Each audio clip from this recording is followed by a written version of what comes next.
nom du Père, du Fils et du Saint-Esprit, un seul Dieu. Amen. Jésus étant monté dans une barque traversa la ville et alla dans sa ville. Et en fait, ce qu'il faut savoir historiquement, c'est que Jésus, lorsqu'il a fait l'essentiel de son service, ou lorsqu'il a fait son service, il revenait toujours dans sa ville qui était Capharnaüm. En fait, c'est à cet endroit-là qu'il revenait, c'est là qu'il avait résidence. Et voici, on lui amena un paralytique couché sur un lit. Jésus, voyant leur foi, dit au paralytique, « Prends courage, mon enfant, tes péchés te sont pardonnés. » Et dans un autre évangile, on a plus de détails, on comprend que ce paralytique est en fait amené par quatre de ses amis qui font l'effort de le porter, et parce qu'il y avait une grande foule, le font descendre par le toit d'une maison pour l'amener devant Jésus, et c'est là que Jésus le guérit en fait. Et donc le message ici, c'est de dire que on peut être guéri ou on peut être exaucé par les prières de nos amis ou des serviteurs ou des prêtres ou des évêques de l'Église en fait, tout simplement. Là, c'est le courage et l'effort et la foi des quatre amis qui vont faire que le paralytique va être sauvé. Et la foi du paralytique, évidemment, également. Mais donc d'où l'intérêt effectivement de prier, qui qu'on soit, serviteur ou pas, pour nos amis. Et ça, c'est une force, évidemment, et ça a de la valeur auprès de Dieu. Cette intercession ou ces prières-là vont auprès de Dieu et permettent de faire revenir des gens, évidemment, à l'Église. C'est quelque chose qui marche, bien sûr, comme on est en train de le voir ici. Et donc Jésus, il voit leur foi et dit au paralytique, « Prends courage, mon enfant, tes péchés te sont pardonnés. » Et là, ce qui est curieux, c'est que, en fait, ils viennent pour faire guérir leur ami qui est couché sur un lit. Et le Christ, il le guérit pas tout de suite. La première chose qu'il leur dit, c'est « Tes péchés te sont pardonnés. » Parce que c'est ça la priorité, c'est ça qui compte pour le Christ. C'est ton repentir, c'est notre repentir. Il veut qu'on se repente et qu'on soit sauvé. Et donc c'est pour ça que quelquefois, il permet qu'on ait des épreuves, qu'il permet qu'on ait des maladies. Et ces maladies-là, quelquefois, nous font prendre conscience qu'il y a une vie après la mort et nous facilitent le chemin du retour ou le chemin du repentir. Et on comprend tout le sens en fait de ces épreuves qui sont permises par Dieu dans nos vies. Le Christ, c'est ça qu'il veut à la base. Donc c'est pour ça que ici la première chose qu'il fait, c'est d'abord de lui dire « Tes péchés te sont pardonnés ». Il lui a dit aussi « Mon enfant ». Et là, alors qu'il ne le connaissait absolument pas avant, et là ça montre la paternité du Christ, ça montre l'amour du Christ, ça montre la miséricorde du Christ. Et ça, évidemment, c'est une technique évidemment très intéressante. Une technique entre guillemets, ce qu'il faut faire, c'est aimer les gens, évidemment. Et il est évidemment possible de gagner les gens par l'amour. C'est comme ça que le Christ, il va gagner cette personne-là. Et c'est comme ça que, serviteur ou non, il est possible de gagner les gens, c'est en les aimant, en étant miséricordieux avec eux, évidemment. Et il lui dit une dernière chose, il lui dit « Prends courage », c'est-à-dire « Aie la foi que je suis capable de te sauver, aie la foi que je suis capable de te pardonner tes péchés. » Et donc c'est pour ça que lorsque nous aussi on se présente devant le prêtre pour la confession, il faut réellement qu'on ait cette foi que le Christ, que Dieu nous pardonne nos péchés. Et donc c'est quelque chose qui peut nous aider par exemple à ne pas retomber dans un certain péché après qu'on ait confessé ce péché-là auprès du prêtre. Sur quoi quelques scribes dirent au-dedans d'eux cet homme blasphème. Et là, les scribes, évidemment, ils ne suivent pas le Christ pour apprendre de lui, mais pour le faire tomber. Et là, ils vont le juger. Ils vont dire au-dedans d'eux, parce qu'il a dit « Ah, tes péchés te sont pardonnés », donc pour eux, c'est quelque chose de calamiteux. Et donc, ils vont le juger en lui disant « Cet homme blasphème ». Ou, pareil, ça nous fait penser, par exemple, à l'histoire de Simon, le pharisien qui avait reçu le Christ dans sa maison et qui a vu la femme adultère venir laver verser du parfum sur le Christ et laver de ses larmes et de ses cheveux le parfum qu'elle avait versé. Et là, Simon, il s'est dit en lui-même, ah si celui-ci, si Jésus, il savait, s'il était vraiment prophète, il saurait que cette femme qui elle est et qu'elle est une pécheresse. Et donc là, Jésus lui répond, lui disant, il va réprimander Simon. Donc il va le juger à l'intérieur de lui-même, Simon. Et le problème, c'est que on se comporte, nous, de cette façon-là, en étant juge, en fait, de ceux qui sont à l'église ou à cause d'un comportement ou d'une façon de s'habiller ou alors qu'on ne sait pas ce qu'il y a à l'intérieur de ces gens-là. Donc évidemment le message c'est de ne jamais juger les hommes pour ce qu'ils font. On ne sait pas pourquoi ils font ces choses-là. Et donc le Christ lui il n'a pas jugé la femme adultère, il n'a pas jugé le paralytique et il a fait en sorte de gagner tous ces gens-là. Et Jésus, connaissant leurs pensées comme avec Simon, dit « Pourquoi avez-vous de mauvaises pensées dans vos cœurs. Pourquoi on juge? Il faut qu'on fasse attention, encore une fois, parce qu'on peut être nous-mêmes amenés à faire la même chose lorsqu'on juge nos frères et nos sœurs à l'église ou à l'extérieur d'ailleurs. Car lequel est le plus aisé de dire « Tes péchés sont pardonnés » ou de dire « Lève-toi et marche ». Or, afin que vous sachiez que le Fils de l'homme a sur la terre le pouvoir de pardonner les péchés, « Lève-toi, dit-il au paralytique, prends ton lit et va dans ta maison ». Effectivement, ce qui est plus facile, c'est de pardonner les péchés. C'est une parole qui suffit de dire. Et ça se voit pas si les péchés ont été pardonnés ou pas. Donc, pour les Juifs qui sont là autour de lui à ce moment-là dans l'événement, le Christ, il veut leur faire comprendre que c'est facile de dire tes péchés tous sont pardonnés. Par contre, c'est difficile de guérir un paralytique depuis des années et de faire en sorte qu'il marche. Et donc, pour montrer qu'il est capable de faire les deux, il va le guérir, évidemment, et c'est ce qui est aux yeux des Juifs à l'époque, ce qui était le plus difficile à faire, et ce qui va prouver ou leur montrer que, du coup, il a été capable également de pardonner les péchés. Donc il lui dit, lève-toi, dit-il au paralytique, prends ton lit et va dans ta maison. Et il se leva et il s'en alla dans sa maison. Et donc a fortiori, les péchés ont été pardonnés parce qu'aux yeux des Juifs, c'est ce qui était plus facile à faire. Et il a fait la chose difficile en le guérissant. Autre chose à dire d'intéressant aussi, le Fils de l'homme a sur la terre le pouvoir de pardonner les péchés, évidemment. Ça c'est le sacrement de la confession, et c'est un sacrement ou c'est un don de l'Esprit Saint qui va être donné aux apôtres, aux disciples, et ensuite de génération en génération aux métropolites, aux évêques et aux prêtres de cette façon-là. Et le Christ, il a dit plusieurs fois au cours de sa vie, ce que vous lirez sur la terre sera lié aux cieux, ce que vous délierez sur la terre sera délié aux cieux, ou ceux à qui vous remettrez les péchés leur seront remis, ceux à qui vous les retiendrez, ils leur seront retenus. Donc il y a plusieurs fois où le Christ a transmis en fait ce don-là, évidemment, à ses disciples, et ensuite ça a été retransmis sur le sacrement de la confession.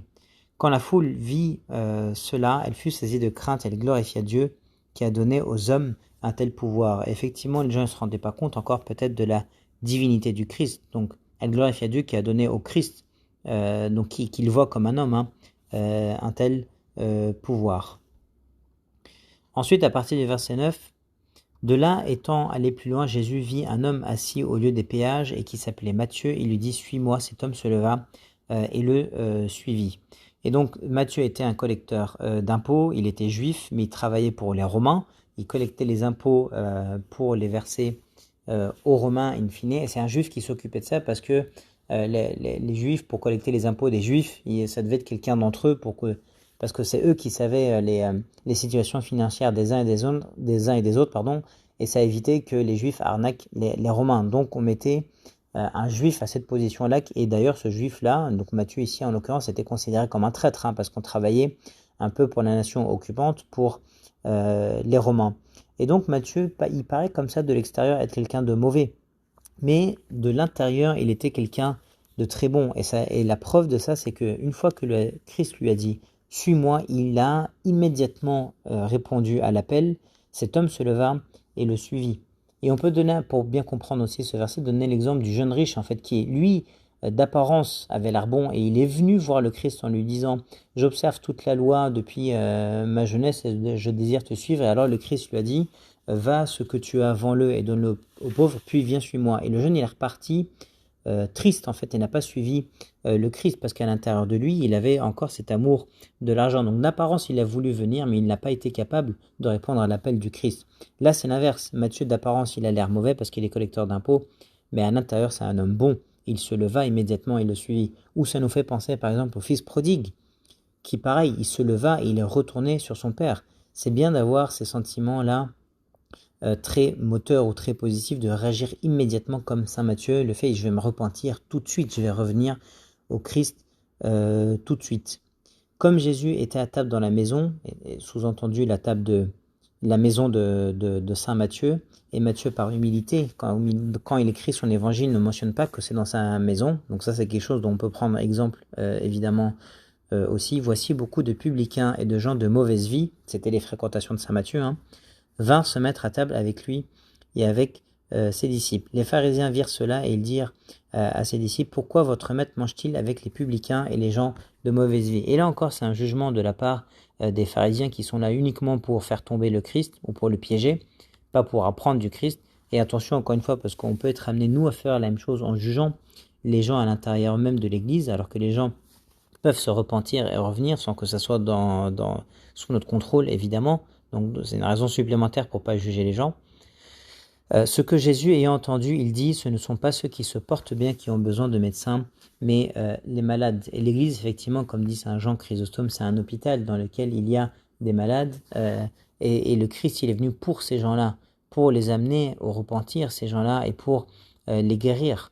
Et on est tous malades, évidemment, et donc tous dans ce même hôpital, on a tous besoin de repentir, donc c'est des raisons supplémentaires pour ne pas juger, évidemment. Allez, apprenez ce que signifie je prends plaisir à la miséricorde et non au sacrifice. Et effectivement, les Juifs dans l'Ancien Testament, ils pensaient que parce qu'ils faisaient des sacrifices, ils étaient des gens bons, et ils étaient sans péché. Alors que c'est faux, évidemment, le Christ leur rappelle en fait l'ordre des choses ou la vraie signification des choses. Ça marche pas si tu fais des sacrifices, tu peux pas peser ta conscience de cette façon-là et te dire que tu peux faire tous les péchés du monde. Non, ce que veut le Christ, c'est l'œuvre de repentir. Il veut la miséricorde envers les hommes, évidemment, qu'on soit miséricordieux avec tout le monde. Et ça, évidemment, c'est beaucoup plus important. C'est le sacrifice du cœur plutôt que de faire des sacrifices d'animaux. Car je ne suis pas venu appeler des justes, mais des pécheurs. Alors les disciples de Jean vinrent auprès de Jésus et dirent, pourquoi nous et les pharisiens jeûnons-nous, tandis que tes disciples ne jeûnent point. Effectivement, Jean, à ce moment-là, il était en prison, donc parmi les disciples de Jean, il y en a qui ont suivi le Christ, et donc qui ont suivi les pharisiens, qui étaient un peu la force religieuse à l'époque. Et donc, à force de se faire laver le cerveau par les pharisiens, les disciples de Jean, ils vont voir Jésus, et ils répètent en fait ce que les pharisiens disent, et ils lui demandent à Jésus, un peu poussé par les pharisiens, pourquoi nous et les pharisiens jeûnons-nous, tandis que tes disciples ne jeûnent point. Jésus leur répondit, les amis de l'époux peuvent-ils s'affliger pendant que l'époux est avec eux? Les jours viendront où l'époux leur sera enlevé, et alors ils jeûneront. Et effectivement, le Christ, il leur explique que parce qu'il est là, parce qu'il est l'époux, c'est pas possible de jeûner. C'est des jours de fête, la présence du Christ. Et d'ailleurs, le rite de l'Église consiste à dire que quand on a pris la communion, et qu'on a le corps et le sang du Christ en nous, après avoir pris la communion, on ne jeûne pas en principe, on ne fait pas de prosternation, le Christ est en nous, c'est la fête, entre guillemets. Sauf pour des cas d'exercice personnel qui sont entre la personne et son père de confession.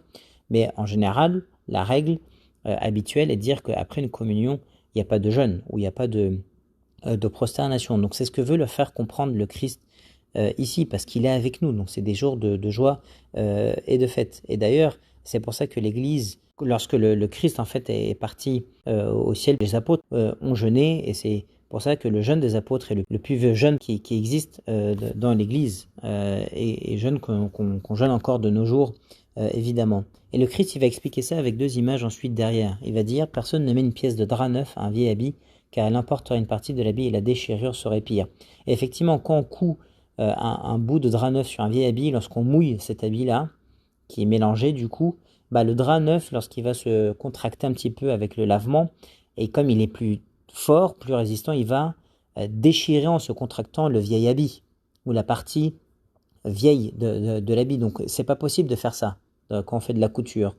Et donc là c'est pareil, c'est pas possible d'avoir deux faces, c'est pas possible. Le sens spirituel maintenant, c'est de dire qu'on peut pas avoir deux vies, ou un comportement à l'église, un comportement à l'extérieur. Donc on peut pas avoir cette hypocrisie là, donc il faut attention à pas avoir cette double personnalité ou cette double face, ou évidemment c'est des comportements qu'on apprend ici. Et ensuite il dit, on ne met pas non plus du vin nouveau dans de vieilles outres, autrement les outres se rompent, le vin se répand et les outres sont perdues, mais on met le vin nouveau dans des outres neuves et le vin et les outres se conservent. Et les outres, c'était fabriqué à partir de cuir d'animaux. Évidemment, avec le temps, ces outres-là peuvent se fragiliser, et le vin nouveau qui est puissant, en fait, il y avait un risque, on ne met pas de vin nouveau dans de vieilles outres au risque de déchirer, en fait, les outres. Et donc, on mettait le vin nouveau dans des outres neuves pour ne pas perdre à la fois le vin et les outres, pour pas que le vin qui est fort et puissant nouveau rompe les outres qui étaient anciennes. Et là, le message, c'est de dire que on peut pas mélanger les choses. Pareil, on peut pas avoir deux vies, mais aussi on peut pas avoir des lois de l'Ancien Testament qui se mélangent avec les lois du Nouveau Testament. On peut pas avoir dans le Nouveau Testament le fait de continuer à faire les sacrifices qui étaient prescrits dans l'Ancien Testament. Pourquoi? Parce qu'elles étaient un symbole du sacrifice véritable qui est celui de Christ. Donc maintenant que le sacrifice de Christ a été fait de façon véritable et une fois pour toutes pour le pardon des péchés de l'humanité entière, on ne peut pas continuer à faire le symbole de l'Ancien Testament. Donc on ne peut pas mélanger. Chaque chose était faite dans un contexte particulier ou à une époque particulière. Donc c'est pour ça qu'on ne peut pas mélanger la loi de l'Ancien et du Nouveau Testament. On n'annule pas la loi de l'Ancien Testament, le Christ est venu pour l'accomplir, pour l'élever spirituellement, pour l'appliquer lui-même en étant un exemple. Mais voilà, on ne peut pas faire un mélange des genres, et c'est ça le sens des versets 16 et 17. Et gloire à Dieu éternellement. Amen.